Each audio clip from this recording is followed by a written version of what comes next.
Temperature 38.4 degrees, and I think we're going to be in for a very entertaining qualifying session. The big question is whether anyone can stop Robin Freitz and Laurens Vanthoor, John. Well, good morning, folks.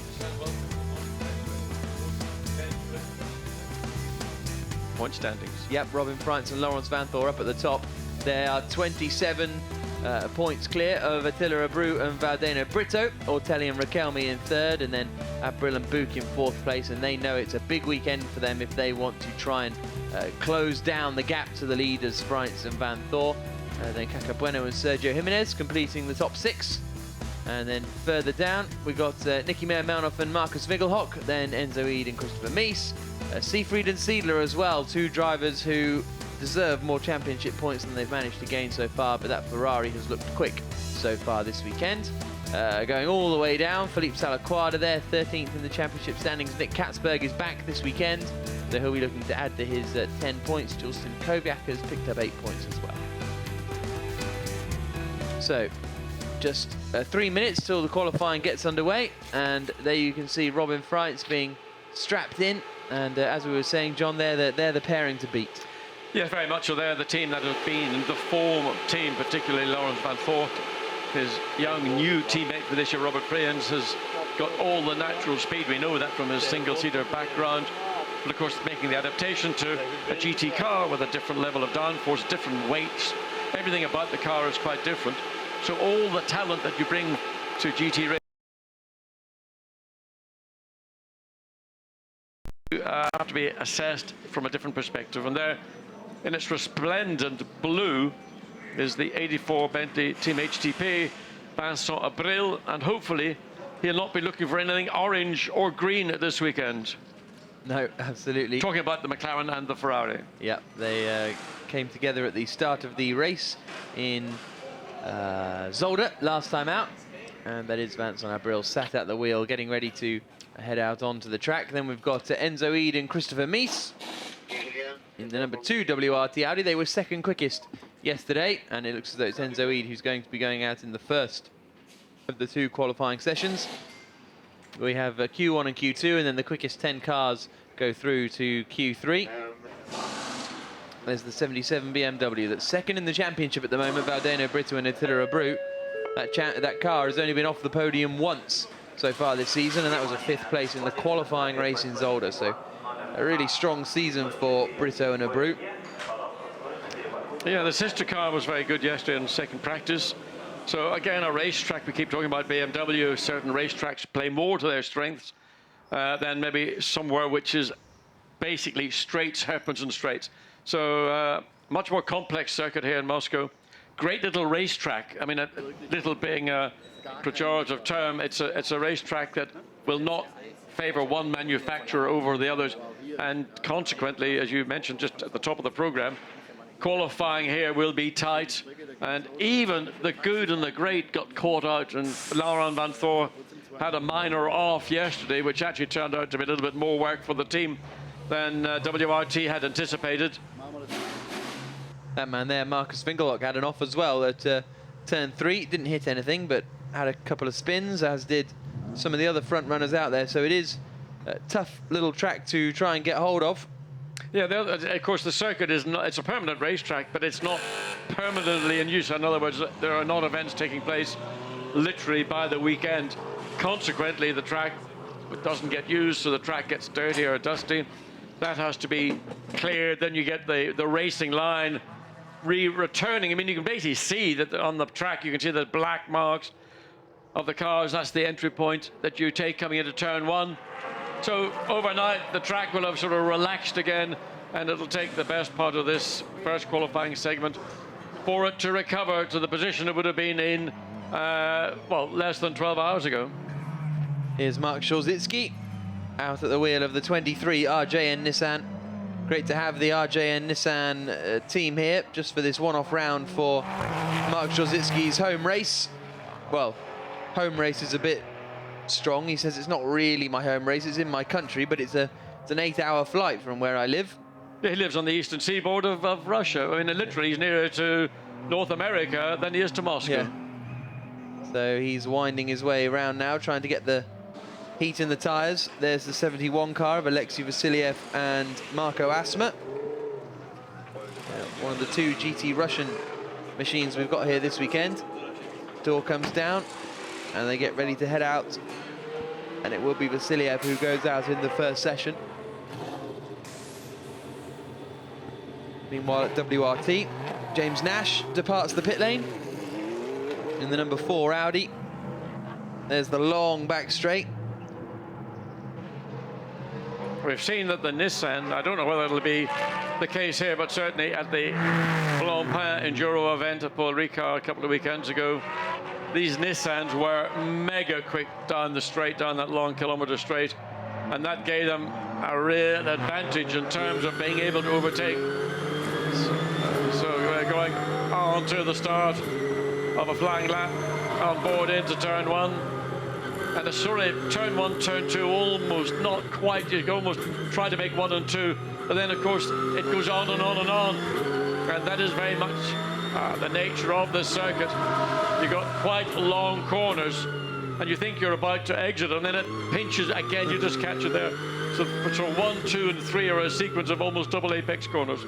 Turn 4 has a bit of a double apex as well. Before then they start the flat-out downhill ride through 5, and then here at 6. Down towards turn 7, which is really a kind of getting yourself into position for turn 8. We didn't have that little chicane that we went straight over the brow and then into the... That would be an interesting variation. But of course, cars' speed entry, our entry speed would be quite high. Busy, it is a busy racetrack, and really drivers' work output, particularly in these circumstances where the track is still relatively green and not a massive amount of grip coming off from the track. You can see really there's lefts and rights and lefts and rights. Now onto this final straight where you get a moment, literally the only part of the racetrack you get a moment to catch your breath. Down towards the final corner then comes Mark Szulzicki as they then come into the left-hander in the final corner. Quickest time we've seen so far, a 37.5 from Laurens Vanthoor. Across the line he comes, and it's a 38.9. So not particularly quick yesterday was Szulzicki in the Nissan. But if you, I mean, just looking, that's the first flying lap for Szulzicki. Yep. The best lap yesterday was a 1:37.5. So for your opening gambit, I would say that's a pretty good effort. Yep. And you know, you're not going to be hard on it on your first flying lap.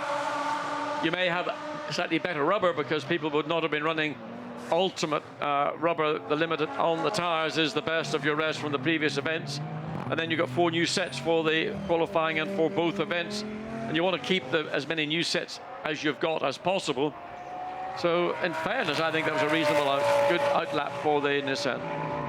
At the moment Enzo Eid is about 1/10 of a second quicker in the first sector.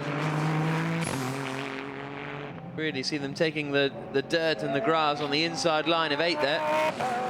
They climb up the hill. This is the furthest point on the circuit away from the main pit building. And just interesting, just watching the Audi do it. Very good turn in. I mean, when he turns the wheel, the car responds.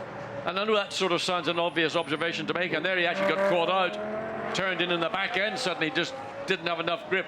So your positive turn in, but there's still, if you a little bit too aggressive or a bit too quick back on the throttle, back end will break traction, and that's going to take, you know, the best part of the remaining just under 10 minutes of this session to stabilize.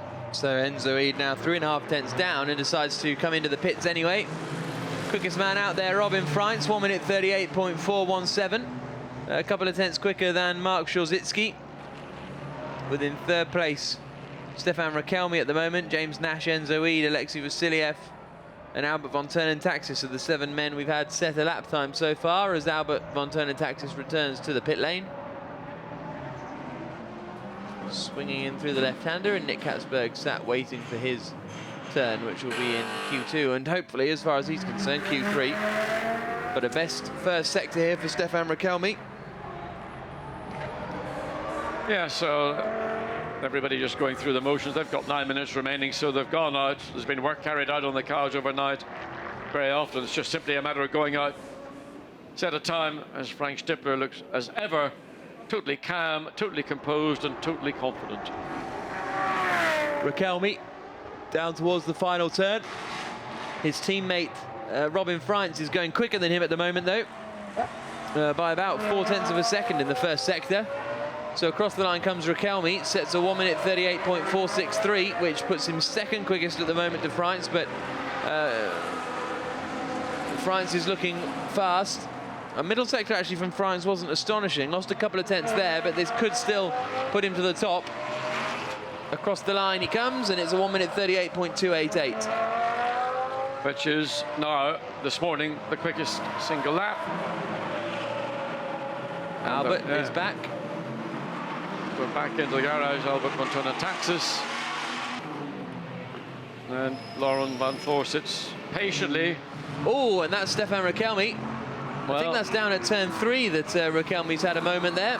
That's just indicative of where the circuit is. You know, you think you've got the grip, you think you can lean on it, and all of a sudden you're given a very rapid message from the back of the car saying, no, the grip is not there, and just be a little bit more gentle on the throttle or on the turn. And principally, I think the Audis, you were pointed out just how sharp the turn in. Is that a Porsche? Yes, it is. Just to go back to the Audis, how sharp the turn in is, and that's how the car is set up to enable it to get into these very tight apexes, double apex, almost triple apex corners. The penalty is if the back isn't complementing the front, then you will get that very sudden snap oversteer. And it's not the first Audi. We've seen Enzo Eid also earlier in this session getting caught by the back not being able to live up to the grip of the front. 333 Rinaldi Ferrari down towards the final turn. Marco Seefried at the wheel. We're on board with him as he turns into the left. I don't think it's going to go quicker than the Audi, but he'll be there or thereabouts. Third quickest. Good final sector, actually. And so that's third place for the Rinaldi Ferrari. So Freins quickest at the moment, Riquelme second quickest, Seefried third quickest.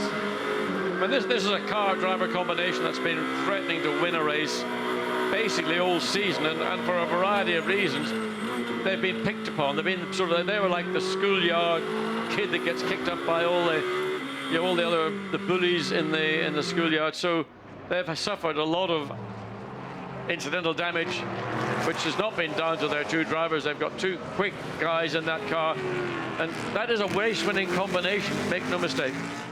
Absolutely. Maybe this could be the weekend that Marco Seefried and Norbert Siedler make it onto the top step of the podium.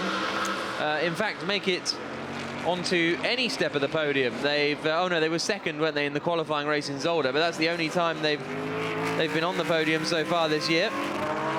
This is the 77 Brazilian BMW, currently in the hands of Valdeno Brito. Dropping down into the left-hander. A couple of tenths down in Sector 1. Sector 2 is very long here, and Sector 3 is just one corner, so it's an interesting balance in terms of sector times. I think you've just nailed it. Balance. And right now, I think what the BMW has is that balance that gives the driver the confidence and faith, if you wish, that when he turns the steering wheel, the car will enter the corner. But principally, when you get to the apex, you've got a rear of the car that's sticking. So as you want to get on the throttle, it's not going to give you a moment of concern or fear. So it comes across the line, 139.5, not a reflection of the out-and-out true pace of the car. And I would not be surprised to see BMWs, as we saw yesterday. In fact, there were third quickest, Jimenez and Cacabueno, third quickest in the second of the three on a 37.8. So that lap time currently well away from what the potential of the car is, and I would expect in qualifying to see these, certainly one of the two Brazilian BMWs, well up the grid as we go into the sprint race later this morning. This is Vincent Abril at the wheel of the 84 HDP Bentley. New livery this weekend as we go on board with the Monegasque driver, born in France but has grown up in Monaco since he was very young. Well, now there's in trying to make 1 and 2 into what, almost three, you can say, but running very, very wide. Now, if he runs and gets four wheels off the racetrack, in other words, the left-hand wheels are across the sort of the demarcation line, that will be something that will be flagged up as abuse of track limits. And it's something that, with the nature of modern racetracks, you offer up temptation to a racing driver, and they don't need to be asked twice are they going to take it. And it's only when they get penalised that they say, oh, well, you know, whatever. So Vincent Abril with the Bentley with a beautiful blue wrap. As is often the case, the cars are not sprayed these days, but they've got a wrap, a cellophane wrap that goes over the entire car. So A, it's a lot lighter, and B, probably no more expensive than having the car repainted. Another lockup indeed, yeah. From the they had lots of lockups yesterday in that 73 Nissan. Now these cars have ABS, so the fact that they're having some lockups down at the final corner isn't really a good sign for the MRS GT gang. It's a strange thing to see a lockup with whether you can turn the ABS off or on. And Kevin Estra seemingly quite happy with.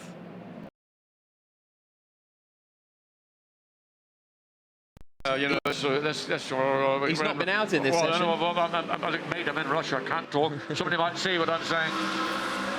So the Phoenix Audi is currently parked in the pit lane, and Mayor Melnov hasn't been out. And you saw there he was in his nice Audi shirt and chinos. So, but Winkelhock looked racy. So maybe he's decided there's no point going out in free practice in the first qualifying session, because Winkelhock's going to be quicker anyway. At the moment, it's Robin Freitz, the quickest man out there. Just a tenth and a half quicker than Vincent Abril in the 84 Bentley, then Marco Seefried third quickest, Rob Bell fourth quickest, and Sean Walkinshaw fifth quickest at the moment in that MRS Nissan. Well, even though we had a locking brake coming into the final turn, the Nissan's showing, well, we've seen two Nissans in fact, you know, the top five. So, you know, did I say these cars have got good top speeds, and this is the part of the racetrack, Bentley coming into the final turn, where that top speed will pay dividends. And in fact, we saw just the pace of the Nissan back again, referring back to the Enduro round at Paul Ricard. Nissan just powered past the Bentleys on the straight, not even needing to use a slipstream. So to have that kind of advantage as part of your armoury, that's something that is always preferable. A minute and a half left to go in Q1. And Rob Bell has just gone quickest of anyone, 1 minute 37.956. That's a good lap from Rob Bell. Viva McLaren. In the Attempto Racing McLaren. Robin Freitz second quickest. This is the 70 car, which is in the hands of Alexei Karachev. Crashed that car yesterday. It did quite a bit of damage to the left side, but managed to get it all fixed up, and they're back out. And at the moment, they are 16th in the standings. This is Vincent Abril. Down towards the final corner, purple in sector 1, very good in sector 2, and across the line to do sector 3, and it's a 1 minute 37.822, quickest of anyone. So we're getting near to the times that we saw at the end of FP2, free practice 2, on Friday evening more than afternoon, because track temperatures and ambient temperatures quite a lot different to those we are right now. I mean, it's coming up to 9:15 Saturday morning. Temperature still in the process of building, whereas late afternoon you had that kind of heat soak that you end up with, where it gets muggy and the air is heavy, which is good actually for downforce, but not necessarily for getting the best from your naturally aspirated engines, as opposed to some of the turbocharged engines which make their own atmosphere in a sense. There's Nick Hammond, and the 84 Bentley has just had its lap cancelled for track limits. I'll give you a guess why. Go on, Jack. Tell me why. Wouldn't be that he overran the exit of turn 1 into turn 2, would it? Quite we possibly. saw him do it, and I said, well, you know, abuse of track limits. I would imagine that having caught it on board the spine, the cab saw it. So it may well be that Vincent Abril, with a very good lap indeed, picked up time as a consequence in the first sector. I think he was purple in that first sector from memory, so therefore it's been deleted. That's Renaud Dufour, the man in charge of the HDP team. And he's no doubt seen the messaging on his timing screen that the lap's been deleted. Checker flag is out. And so I think that'll leave Rob Bell as the quickest man in that session. Still going out there. Rumbling down into the final corner is Alexei Vasiliev. The Russian racer comes through to take the checkered flag. And that's the end of his qualifying session for the time being. So, things looking good for the McLaren, because they didn't get that many laps in yesterday. Here's a look at the replay of Vincent Abril. Now maybe there's the reason why, because took a lot of the curb and more, but I suspect that might just be one part of the racetrack. I don't think that would have benefited him massively. All he did do was kick up a lot of dust. I think it's the exit out of one, where you try to make 1 and 2 into that one sort of long parabolic sweep. So, and again, you potentially, by doing so, pick up a little bit of time. Siegfried and Norbert Siedler. Where did the Ferrari end up then? It fell away a little bit towards the end. 4th quickest it was in the end. Well, maybe 3rd, depending on what happens with Vincent Abril's cancelled lap. But it's such a sweet little car. Yeah. When you look at all the GT manufacturers that we've got, and you look down the pit lane, and if looks alone mattered, unlike going for somebody with an intelligent, you never look at a person and say, I'd go out with them because they're good looking. You go out because they're intelligent, they've got great eyes, you know, all those qualities, none of the superficiality of how does it look. Here's a look at the results. Vincent Abril and Maximilian Buch ending the session quickest of all. Well, Vincent Abril it was. Rob Bell, 2nd quickest. Robin Freintz, 3rd. Marco Siegfried, 4th. Sean Walkinshaw, they're in 5th place. So we've got 5 manufacturers in the top 5 positions, haven't we? So that's looking competitive. Bentley, a McLaren, an Audi, a Ferrari, and a Nissan, all in the top 5. Bononomi, good lap from him, up in 7th place. And then further down, you have the cars that didn't go out onto the track, which was the 6th Phoenix Audi. And then 88, Albert von Turner Taxis went out and came back in again pretty much straight away, because they know that really it's all about the quicker driver. Yeah, just there getting from our friendly drone, and you can get a view of that turn 1, turn 2, and really that's the turn 2 and then the long sweeping turn 3, and you can just see how tight that actually is from there, the view from the drone. Hopefully there'll be no low-flying aircraft with our drone in the air at the same time. We don't want any emergency avoidance to take place, but I don't think we're going to see much action over the circuit today, are we? I think we'll be all right. I think we'll be all right. There's the Brazilian BMW. How did they fare in that session? Quickest was Valdeno Brito in 10th place, but Attila Abreu is now going to take over the 77 car. Very successful driver, Attila Abreu. He finished runner-up to Sebastian Vettel in German Formula BMW quite a number of years ago now. Whatever happened to Vettel? What did he do? And Sebastian Buemi was 3rd in that championship. I've never heard of him much either. So, yeah, Attila Abreu 2nd in that series, which was very impressive. And was 2nd to Rubens Barrichello last year as well in the Brazilian stock car series. There's the Porsche, which is in the hands of Sergei Chukhanov and Ivan Samarin. And great to have a Porsche here from the Attempto Racing team. Now we're just waiting for the 2nd qualifying segment to get underway, and this is where we'll get the quick guys in, who will try and get their cars into the top 10 for the pole position shootout. Yes, so it'd be interesting to see, having had I would never call them number 2, but to say that the other driver in the partnership, they've gone out and done the bit of track cleaning that is always required after an overnight halt in proceedings. And we've already had nominated drivers for qualifying 3 for all the teams, who probably will pretty much mirror everybody who's going out in Q2. So it'll only be the top 10 that make it through, and this is going to be a bit of a white knuckle ride. Interesting that the McLaren with Kevin Estre, somebody who always is exciting to watch when he's driving a McLaren, and I mean literally he does drive the wheels off one of these cars. He's got that level of commitment and confidence, which just is, he's a standout star in the McLaren team. Did Formula Campus and Formula Renault in France for a couple of years, but in 2008 he switched to GTs, racing in the Porsche Carrera Cup, and then going on to finish 2nd in the Porsche Super Cup in 2012. There's Bononomi and Salaquada's car, and it's Philippe Salaquada who's going to be doing the 2nd session. And out there goes Nick Catsburg, ready to take to the circuit. Yeah, I mean, see Nicky being very useful, I think is the best description I have for him. Certainly, gave a great account of himself at Brands Hatch in May. And one of those guys, a professional racing driver who does genuinely earn his fee when he gets behind the wheel. Yep, was out in the World Touring Car Championship last weekend. As there we have in the 70 car, Christophe Bouchou. Very experienced driver, won the Le Mans in 1993.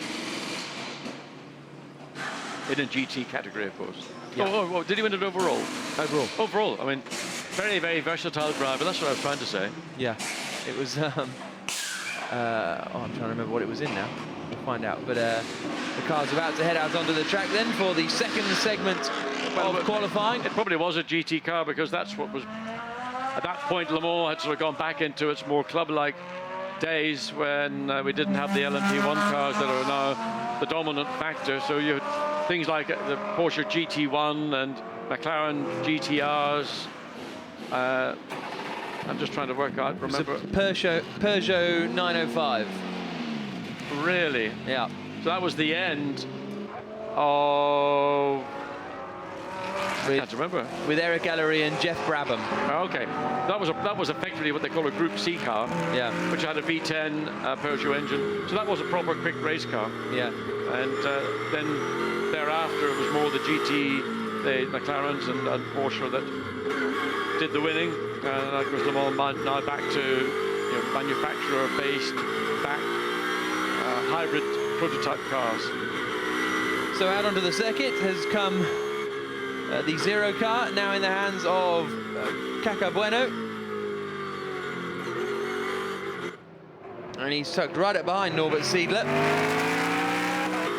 Quite keen to get ahead of the Ferrari because obviously he feels there's just under 15 minutes remaining in the session, and the back end of the Ferrari looking a little bit unstable. Of course, when they get onto the straight, well, he slipped up the inside now, so Caca Bueno a little bit more confident at this opening lap. Yep. As he makes his way now on the return leg of the racetrack onto the fastest part, up to about 250 kilometers per hour. Nicky Catsburg on the brakes. You can see the dive as he goes into turn one, and not using the extreme limits of the circuit. So I would expose. I mean, look, he's on it. Yeah. Nicky Catsburg is on it. Pushing hard in the early stages is Nicky Catsburg, with 13 minutes of this session still to go. We've yet to have a first flying lap. Hans Reiter there on the right, and on the left-hand side was Albert von Turner Taxis, a 32.0 in the first sector for Nick Catsburg. That is a really good first sector time, and this could be impressive straight off the bat for Nick Catsburg. Well, I mean, again, just the way the car, you can see the way he is using the car. You can see the way the rear of the car in particular is being loaded up and particularly under power. So Nicky Catsburg was not out there just to illustrate an out lap. Runs a little bit wide, but within the I would say the realms of fairness. So 32.033 in that first sector, purple. Now that reflects this session, of course, not the best that might have been achieved in the or qualifying one. So now up the straight, but purple in the second sector again. We may see him going faster than, although Jules Simkowiak has actually lapped a quicker first sector by a couple of fractions of a second. Into the final corner comes Nick Catsburg then, our first representative lap time of Q2 here at Moscow Raceway, and it's a 37.464, the best lap time that we've seen so far this weekend, and that's a good start to the session. But here's Jules Simkowiak, the Dutchman at the wheel of the Bentley Continental. Personal, well, best of anyone in Sector 1. We'll get his Sector 2 time in a moment when he comes through this right-hander of 14 and out onto the back straight. And what's it going to be? Oh, he's half a second down, though. He's down, yes. But remember, this is a physically large car. It's very light on its wheels and tires. Nevertheless, it is a physically large car. Whereas the Lamborghini, very much a more nimble mid-engine car. So let's see whether Jules Simkowiak can draw something back in that final sector. Goes fourth quickest. Yep, a 38.411, so a second down on Catsburg, who, well, had set the fastest first sector of anyone, but now that's gone to Christopher Meath. This is Laurens van Thorp. Personal bests, and he's there or thereabouts in terms of sector times, but at the moment, not running right at the front. Van Thorp across the line of 38.165, 7 tenths down. Into turn one. I mean, really, all these drivers now are concerned about is ensuring that they make it into the top 10. Whether they're fastest or 10th quickest, in a sense, is not particularly relevant. It's getting through to the top 10. Vincent Valls, the boss of the WRT team, keeping an eye on all these Audis.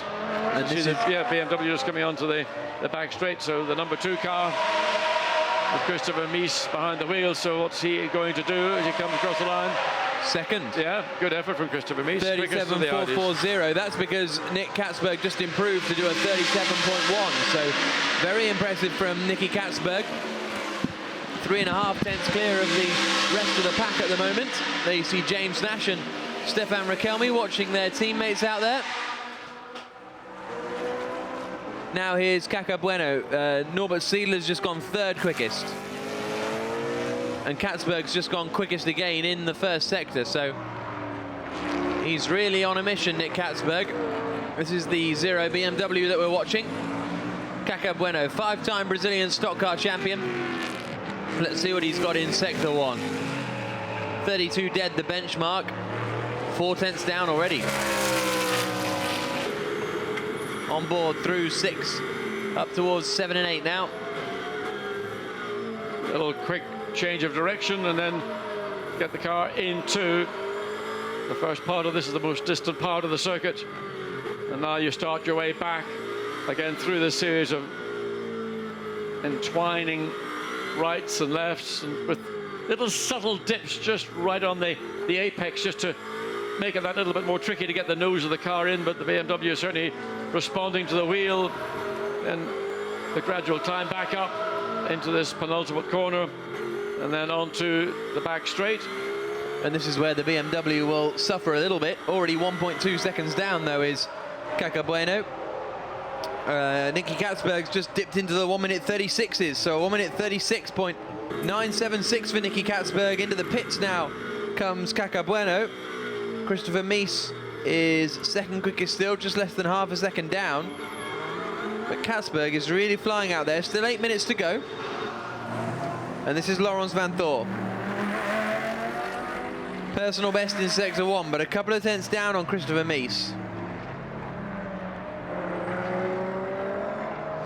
Winding up, and he's got a bit of traffic in front of him, but he's coming out onto the back straight now, so hopefully shouldn't cause too much drama.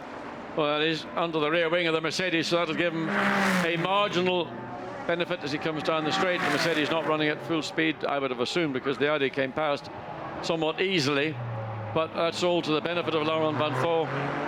Gets it stopped. Looks like he was just about tippy-toeing into the apex. Didn't maybe need to be a little bit as late in the brakes.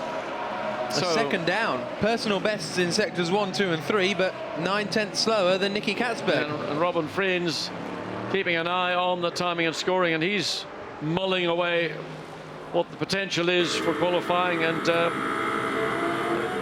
probably slightly concerned that if they can't get that number 1 Audi up onto the front row of the grid, it's going to be a big ask for Robin, who's probably most likely going to be the starting driver, not necessarily, but could well be the starting driver for the qualifying race later in the afternoon.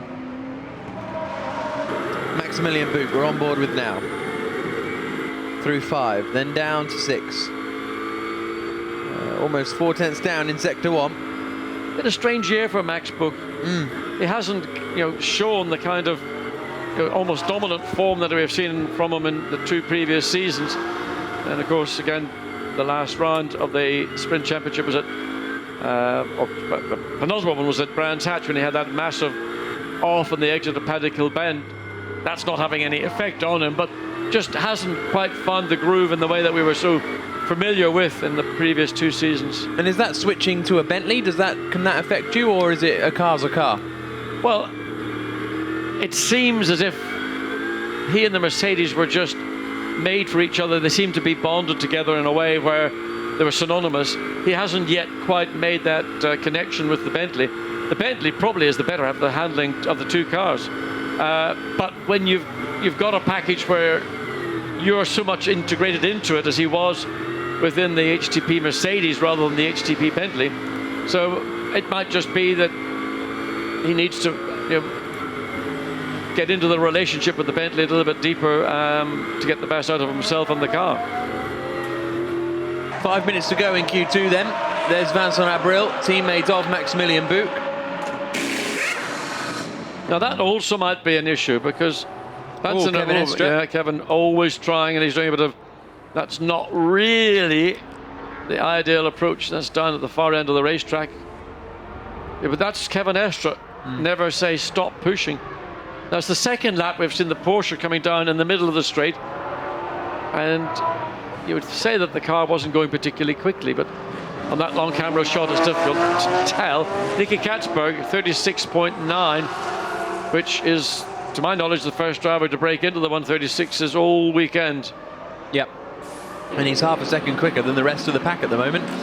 There's Marcus Winkelhock, who's up into 4th position in the Phoenix Racing Audi. Multiple Le Mans not Le Mans, Nürburgring 24-hour winner, and Spa 24-hour winner. Yeah. But here's a personal best then in Sector 1 for the Bentley, but 8 tenths down after the middle sector. Max Buch again at the wheel. So, I mean, they should get through to the top 10. Well, he's going into the pit, they're in 6th at the moment. He's got just under 4 minutes remaining, and I suspect that unless he's got a problem, I wouldn't imagine he's going to be going back out, because the length of time it would come to change, get into the pit, make a change, go back out again, and then go onto a flying lap with 3.5 minutes remaining their session, as we see with the Lamborghini and Nicky Catsburg, who's done an outstanding job this morning for the Ryder Engineering Lamborghini Gallardo. Still a really competitive car, even though now been superseded by the Huracan, which is an even more impressive piece of kit. And that's running out to the ragged edge, and Greg Dolby kicking up a load of dust on the exit of turn 1. Yep, that's the tricky part. If you run too wide, then you hit the grass just as you're braking for 2. Saw that happen to Mark Szaldzicki yesterday. Now then, here comes Norbert Siedler warming up his tyres, and this is his chance to go for it. Currently 3rd quickest, comes out onto the start-finish straight, across the line, and goes for it. So we just got to pick your spot there, and literally you can see at the red and white curbing, that's the point of the nose in the Ferrari dip.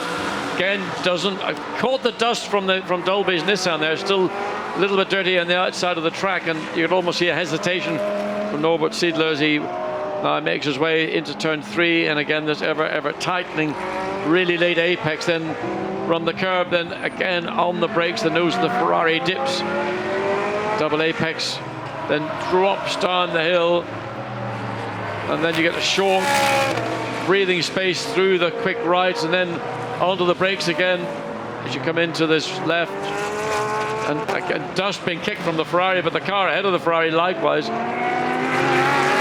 Trying to catch that on camera, don't see who it is, maybe it was the Porsche. So 32.2 in Sector 1 isn't particularly amazing. Good 2 or 3 tenths slower than he needs to be, Norbert Siedler. Through that double left, and then starts to climb back up the hill in towards the final turn, or the penultimate turn I should say, and onto the back stretch. So personal best, 2nd sector, so picked up a little bit of time, and all he has to do is ensure that this car is into the top 10 and remains so with just a little over a minute. So he'll have one more lap, one more flying lap. The checkered flag will come out midway through the lap. Still Nicky Catsburg quickest overall, the 136.976. I would be surprised if anybody at this late stage is going to challenge that. Whoa. Oh, that's number 4. Frank Stippler. Frank does not normally do that. You're looking for a bit of the racetrack where he can come on without getting too much rubbish onto the tires, namely grass. So gets back on, of course, that's the lap lost, and he's not going to get to now go on to a final flying lap because the clock is ticking down with 40 seconds to go. So we saw a very happy Alexei Vasiliev there, but we also saw Laurens Vanthoor looking at the timing screens and wondering, where am I going to find a second? Because and half a second as well to his teammate Christopher Mies. That's the thing, when it's another car in another team, you go, okay, I'll find that second, it's tough, but fine. But when you've got a half a second deficit to your teammate out there, then you got to ask questions of yourself, I suppose. Well, Kevin Estre running again, wide. Yeah, doing it again. You might say that, but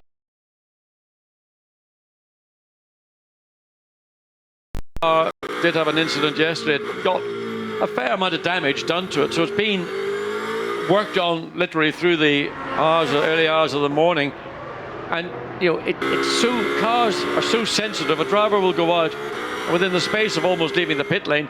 He'll say yes, it feels great, or no, there's something I'm not quite happy with. And I would not be surprised if the #1 car is going through that little bit of subtle adjustment just to enable both Robin Freins and Laurens Vanthoor to know that they've got a car that they can lean on. And again, of course, they're going to save the best of their tyres until the end as well. So the tyres that are on the car may not be the selection that they will use in a few minutes' time when we get down to Q3, which will ultimately determine the grid or the sprint race a little bit later. Through the left-hander comes 75, Philippe Salaquada, and he gets into 10th place just about. But the Bentley behind, is it going to eclipse, or is it already ahead? No, Jules Simkovic remains in 8th position. No movement there for the Mercedes, as 77. Attila Abreu has not had the best of laps, and it's 14th place for the 77 car. Yes. That is not a good qualifying session at all. So let's have a look and see what Audi's going to do. And it's Frank Stippler, 12th. Well, that'll be a disappointment for Frank, because obviously he ran wide. We saw that on that lap. He had to go away around the back of the corner. So bit of a mix and match right now for WRT Audi. Inevitably, when it comes down to the session that's going to count, they will pull something out of the hat. And normally it's just in association with something black, round, and probably how they knew were very fresh. Here's a look at the standings after Q2 then, or in that second qualifying session, I should say. Nick Catsburg, 1 minute 36.976, 4.5 tenths of a second quicker than anyone else. And so it certainly looks as though this track is taking a bit of dialing into. Laurens Vanthoor, 9 tenths of a second down. So Vanthoor 4 tenths slower than he managed yesterday. Ortelli there in 6th, Buch in 7th and 8th for the two Bentleys. Bueno is in 9th place along with Sergio Jimenez. And then these are the guys who won't be making it through to the final top 10 shootout. And Attila Abreu and Valdeno Brito, I think, really one of the... Oh, actually, Walkinshaw and Dolby, 1.8 seconds down. They looked very quick in free practice 1. Both the Nissans, 16th and 17th. I have to say, I'm surprised, because we know that those cars are potentially very quick indeed. And all of a sudden their times have just evaporated, so they're not going to be in this final top 10 shootout, which I don't know whether it will be a bigger shock to the Nissan drivers or to you and me up in the commentary booth. We would have put them, certainly one of those two cars getting through to the top 10, and they're going to have an awful lot of hard work in the sprint race to try and really, all they would be looking to do is get track position for the main race later on in the afternoon. Absolutely. So there is Christopher Mies remaining in at the wheel of the #2 WRT Audi. Christopher Mies starting his racing career in the German Toyota Yaris Cup before moving on to FIA GT3, which he won back in 2009. Blancpain Endurance Series champion as well. Had his first taste of a single-seater actually at the end of last year with a little test at Abu Dhabi in GP3. Before then, he'd never actually driven a single-seater. Nick Catsburg, is he the favourite to take pole position. I think it's got to be really with that kind of qualifying time. The marshals out on circuit just sweeping away some of the muck. This is probably the most used international circuit in Russia. World Touring cars come here. Formula Renault have come here in the past. They have bikes as well. And there's obviously the new Formula One circuit at Sochi, but that doesn't tend to get much use outside of Formula One events. I mean, what they've created here is, I think, is a really impressive facility. The pits, all that infrastructural side of the circuit as well. You're up to the standards of anything around the world. The circuit itself, the first half, is in bits a little bit tight and twisting, but they have got an option or two towards the far end of the circuit, particularly there's that little quick flick left and right.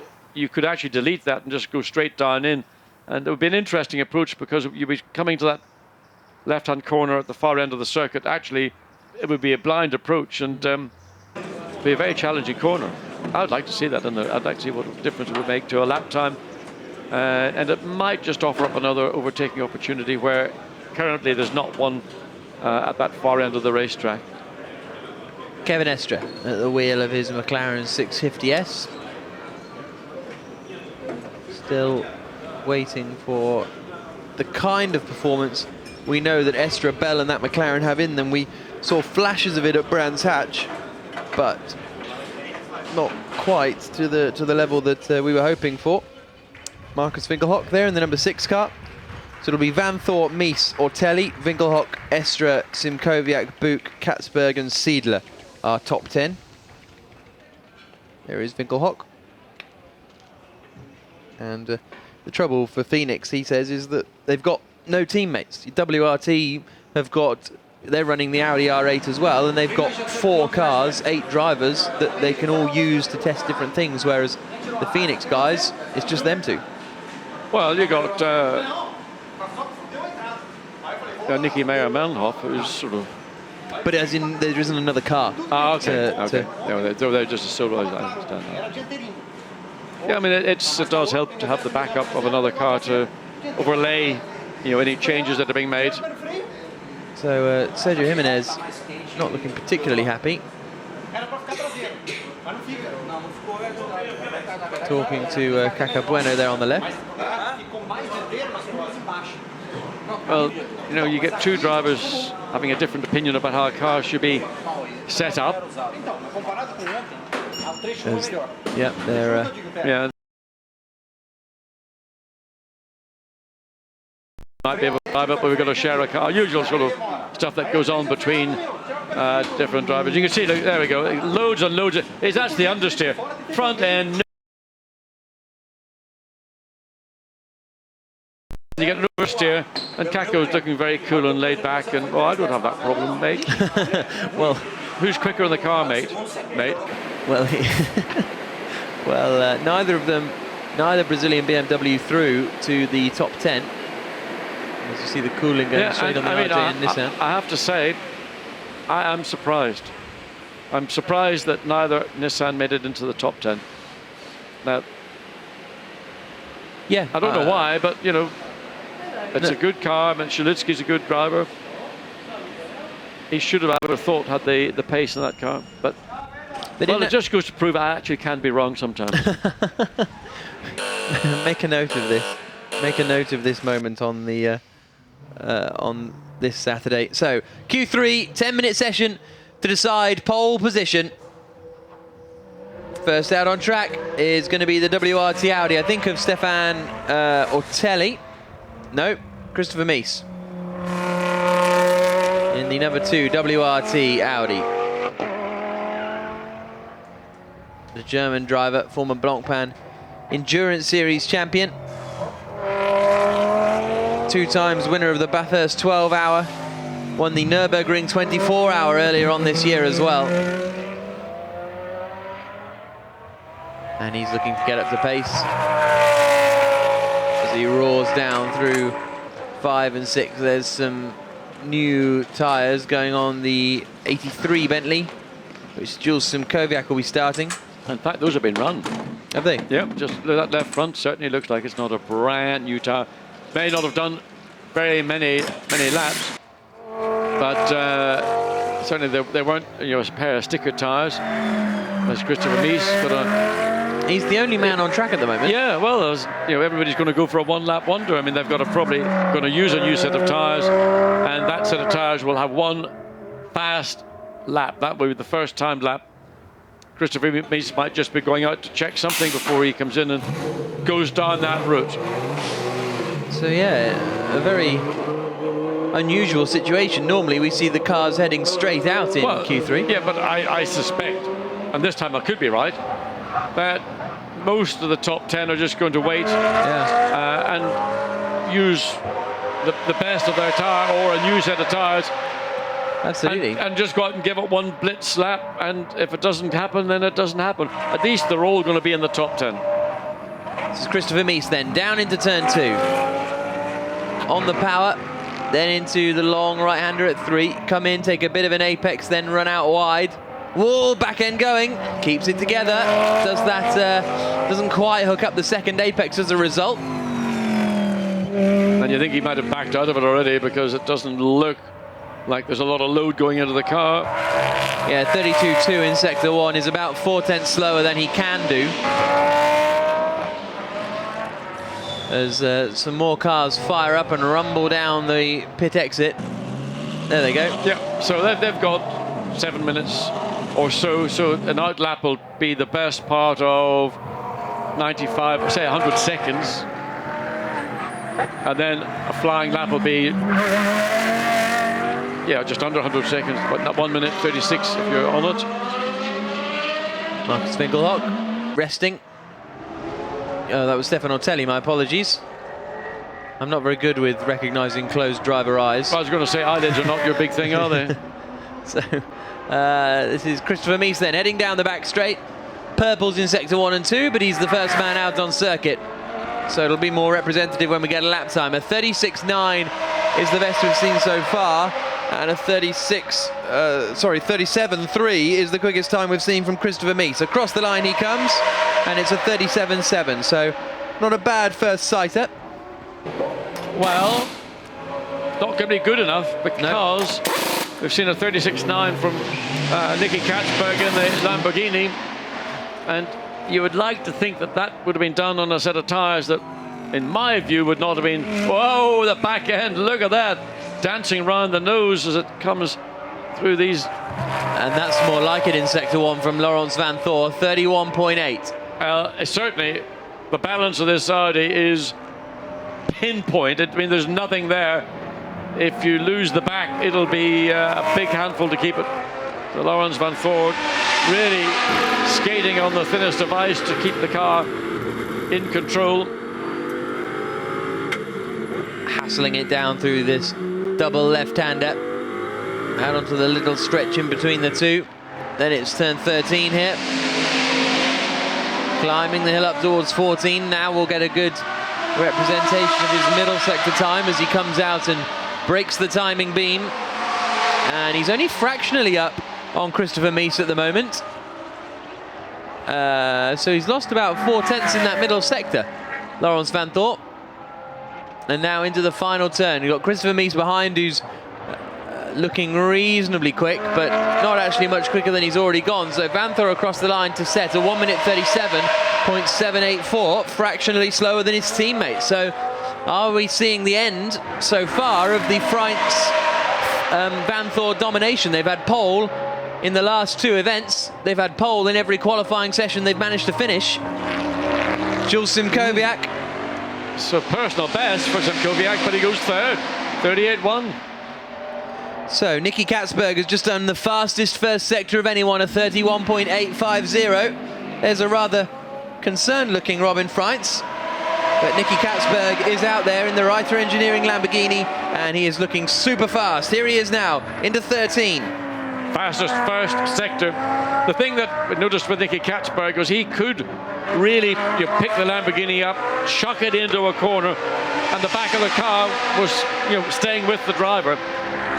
He's only a tenth and a half up though at the moment on, well, that's because Norbert Siedler has just gone quickest of anyone, a 1 minute 37.196. So Catsburg is slightly up on that time. So we could see Catsburg back into the 1 minute 36s, out of the final corner. Across the line comes the Dutchman, and we do 1 minute 36.908.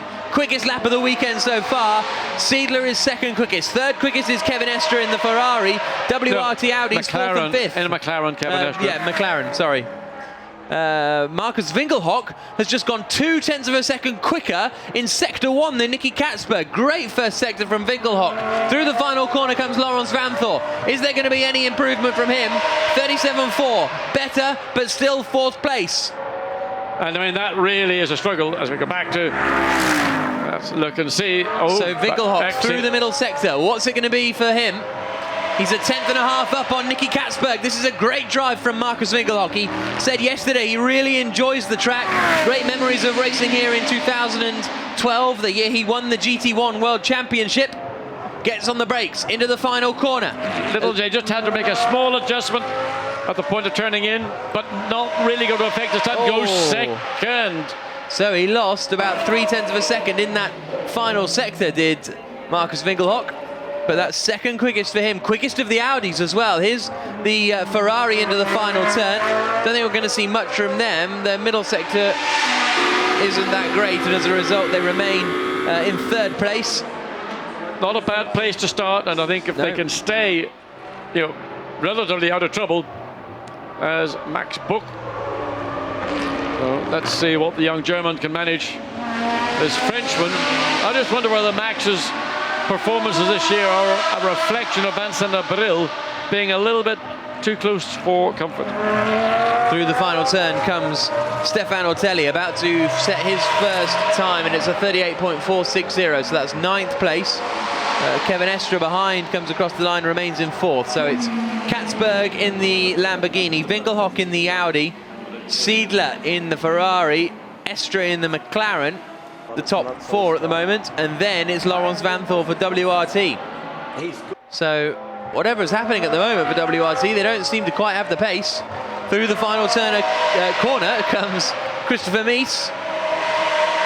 No personal bests. Simkoviak's done a personal best in 1 and 2. We're on board with Max Buch, who's done a personal best in sector 1, but he's 0.2 slower than his teammate in sector 1, and 0.3 slower than the provisional pole position time. And Max Buch is in there somewhere. I mean, he's a little guy, and he's almost lost within the. You can almost have a football pitch inside a Bentley. Well, it's like when we interview him for the start of the show. Oh man, Kevin Estre, what have you done? He's put it in the barriers. But has he hit the barrier? The rear wing is a black rear wing, and it's hard to tell whether he's actually reversed it up to the barrier or just short of it, but certainly his session has finished only 52. It's a red flag indeed. So that is the end of the qualifying session here in Moscow. Red flag out because Kevin Estre has put it in the wall, and that means that Nicky Catsburg for Reiter Engineering Lamborghini is going to start on pole position for the qualifying race later on. A tenth and a half quicker than Winkelhock. Oh, and it's all getting a bit smoky up the back there. It's not very nice because that car is close to the rubber barrier, sort of that protects the tire barrier, the rubber belt. So I don't know whether that's smoke coming from the back of the car. Oh, look at that. Is he enjoying it? Is he enjoying?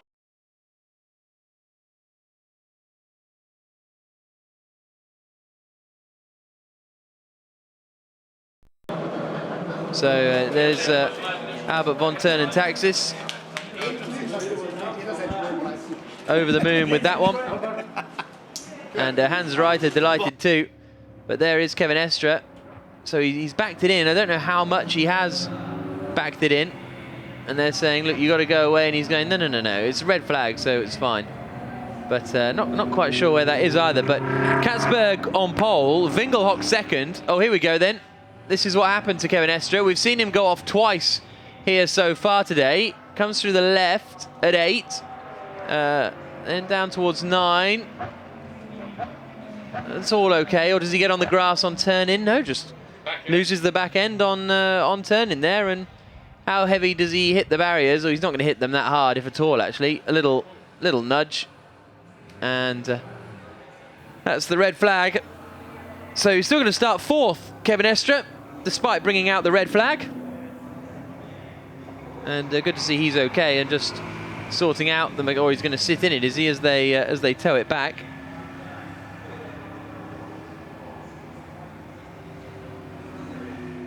So let's have a look at the results of that qualifying session. It's pole position for the Reiter Engineering Lamborghini. Nick Catsburg setting that time. Marcus Winkelhock will be in 2nd place on the grid. And I think all this means that Albert von Turnen Taxis will start on pole position this afternoon, which could be pretty fun. It could be Albert and Nicky actually starting on the front row. Then we've got Norbert Siedler and Marco Seefried 3rd, Bell and Estre in 4th position, Robin Freitz and Laurens Vanthoor 5th on the grid. So disappointing for them. And in fact for WRT, 5th, 6th and 9th. One driver didn't set a time in that final Q3 session, but it's Albert von Turnen Taxis and Nicky Catsburg who take pole position here in Moscow.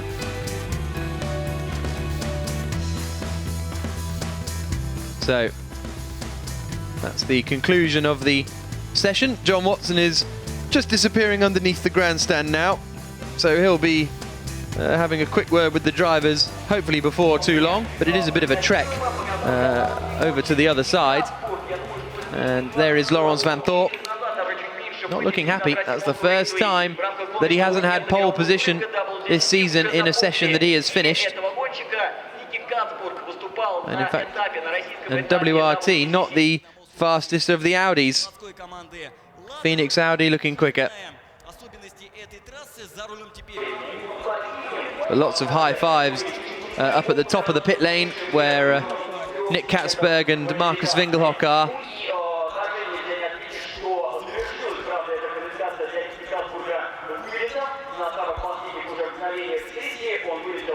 And a really quick qualifying performance from them, no doubt about that. And there you can see them all congratulating each other. There's Marcus Winkelhock. High five with Norbert Siedler from the Rinaldi Ferrari team.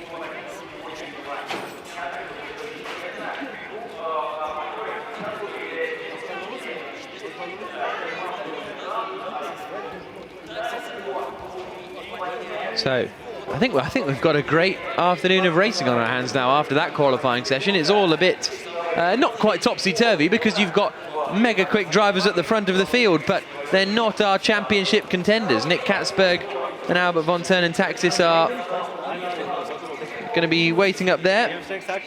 There is Nick Catsburg then in the middle and Winkelhock alongside him, and great to see Vinky looking happy.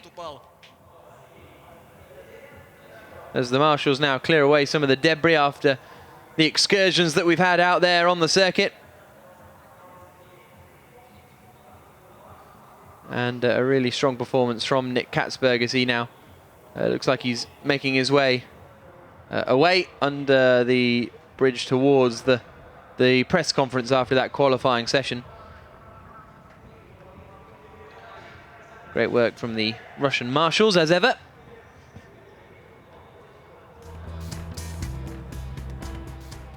So let's look back at that qualifying session here at the Moscow Raceway. What an entertaining session it became.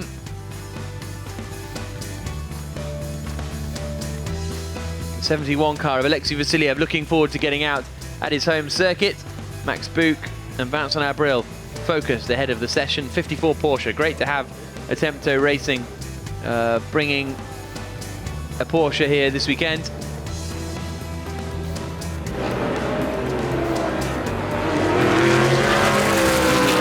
Out on circuit, Attila Abreu and Valdeno Brito, the second place men in the championship, really struggled, as did the Nissans. A little lock up there from Craig Dolby and Sean Walkinshaw, so that's something that will be worth investigating. Jules Simkowiak looked happy because his Bentley got through into the top 10, as did the 84 Bentley, but not as high as they would have wanted, really kicking up the dust there. Vincent Abril actually ended Q1 quickest, so the pace is there in the Bentley, if they can just find out how to unlock it. Then Philippe Salaquada took over at the ISR Audi for Q2. which would decide the drivers that would be going through to the final segment of qualifying, which was the pole position shootout. Nick Hammond at the wheel of that RJ and Nissan. Sergio Jimenez, sorry, it was at the wheel of the Zero car, desperate to try and get past. But Nicky Catsburg was the man who seemed to be on a bit of a mission. And it turned out to be the case. Albert von Taxis and Hans Reiter watching on. That was the first of Kevin Estra's excursions into the grass. And Robin Freitz was looking concerned because his teammate Laurens van Thor didn't seem to have the pace. A little bit of a dust kick up there from Craig Dolby. And the 333 Rinaldi Ferrari pushing hard, and they are going to be starting from quite high up the grid. A really good performance from their Maz Evert, and they've always said if they can get their qualifying pace sorted, they'll be all right. A little off for Frank Stippler at turn 3. Then another moment for Kevin Estra, that time just running a little bit wide, really trying to get everything he can out of that McLaren. Sergio Jimenez pushing hard, but neither of the Brazilian BMWs managed to get through to the top 10 pole position shootout. And that'll be a source of frustration, I think, for them. So then it was time for the pole position shootout. Stefano Telli getting focused as the cars made their way out onto the circuit for the final 10 minutes of the qualifying session. 88, Nick Catsburg in the Reiter Lamborghini. Never looked like he could be stopped. Absolutely superb performance from Catsburg. The 84 Bentley of Max Buch, not as quick as he would have wanted to be. But then the red flag came out because of a spin for Kevin Estra, and that meant that Nicky Catsburg and Albert von Taxis there will start on pole position ahead of the Blancpain Sprint Series race. This is where it went wrong for Kevin Estra. Back end just got away from him, coming into the left-hander, and clouded the barriers. But it's pole for Catsburg and Reiter. So we can now hear from Stefano Telli, 9th quickest in that session, and it looks like a difficult day for WRT so far. He's with John. Stefano Telli, you've got a look on your face that says you're not really sure where your car is. Oh, for sure we are not in the front, but I mean, it's a tough qualifier, I have to say. I had a bit of hard time, but at the same time, it's still a big pleasure to drive here. It's a demanding track, you know, there is a lot of corners, so once you do one corner wrong, you can have some more corners wrong. But mainly, we did some testing yesterday in terms of setup, and apparently we didn't go to the right direction, so we changed the car to the sister car setup this morning, and I just had to learn. So I used my first set of tires just to readapt myself. Unfortunately, it was not quick enough to be on Q3, so we had to put the second set of tires, which was quick. I was 1/10 behind Lorenz, but then no tires for the Q3, so that's the game, you know. I tried, and we will be strong for the race for sure, but P9 is not what we want. Well, just watching in those 3 sessions, the qualifying sessions, that the WRT Audis generally, they've got really sharp turning, but it's the back of the car that looks like it's not stable enough for you. It's for us, it's always a mix of not having too much understeer, especially when you put new set of tires. So you have to be a bit on the edge with the rear. But for sure, on my car, I was more suffering from the understeer. So if the rear was moving on Q3, it's because it was not new tires. That's it. All right, well, anyway, it'll come right on the day. Thank you very much. Thanks, Stefan. Thank you. Okay. So good to hear from Stefano Telli, and he will no doubt be hoping that the race pace, well, the race pace needs to be better than the qualifying pace, to be honest. 9th on the grid for Stefano Telli and his Monegasque teammate Stefan Riquelme. But pole position for Nicky Catsburg and Albert von Taxis, who are now in the press conference in the media centre, which is just in that building there on the right-hand side under the white banners. And hopefully we'll be hearing from our pole sitter later on, Albert von Taxis. Or will it be... No, it'll be Nick Catsburg starting on pole position later, because he is down as driver too. So it'll be Catsburg on pole. It'll be this gang on pole position.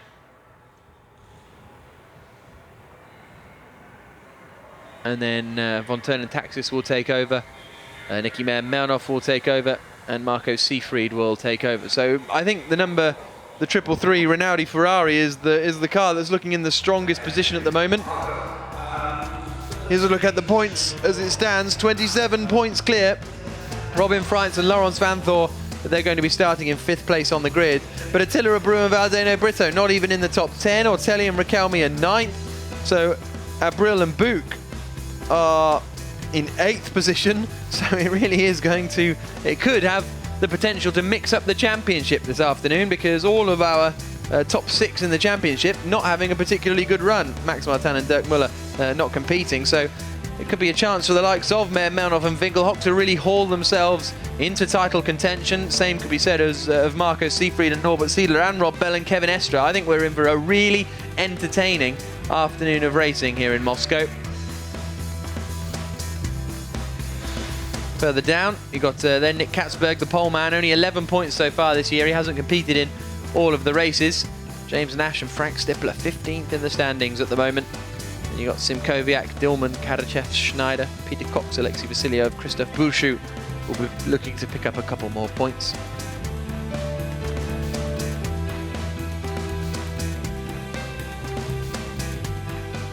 So that's the end of the qualifying session. The race will get underway later on, about 1 o'clock local time, which is 11 o'clock in the UK.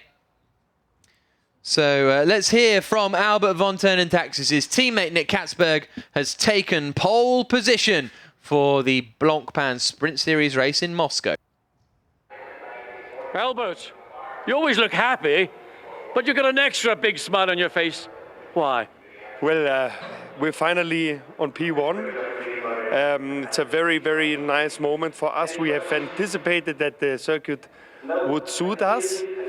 We were hoping that we can really maximize on traction. And it was really just, we have very little time in these practices. Everything's very tight. We just, for once, did everything right. We did the little changes that we did were good. Were actually very good. We found some little things that surprised ourselves. And we also are very on point with the tires, with the pressures, with the temperatures. It could not come together better for us. For me, always the most important thing for a racing driver is to be confident with his car. Your car has looked really drivable, and it's giving you lots of confidence. Absolutely, absolutely. The Lamborghini is a great fun to drive here. It's a very, very technical track. A lot of grip needed, a lot of traction needed. A little mistake can translate into a huge time delta, and you really need a car that permits you to attack. And I think we really have the perfect car at the moment. Make good use of it. Enjoy it. Thank you. A very happy Albert Von Turn and Taxis then here at Moscow Raceway. He and Nick Catsburg are going to be starting on pole position for Reiter Engineering Lamborghini. Right alongside them on the front row is going to be Markus Winkelhock and Nicky Melnoff in the Phoenix Audi. Then the Rinaldi Ferrari in 3rd place of Siedler and Seefried. Estre and Bell start in 4th place. What a tantalising front 2 rows. Make sure you join us for the qualifying race later on this afternoon.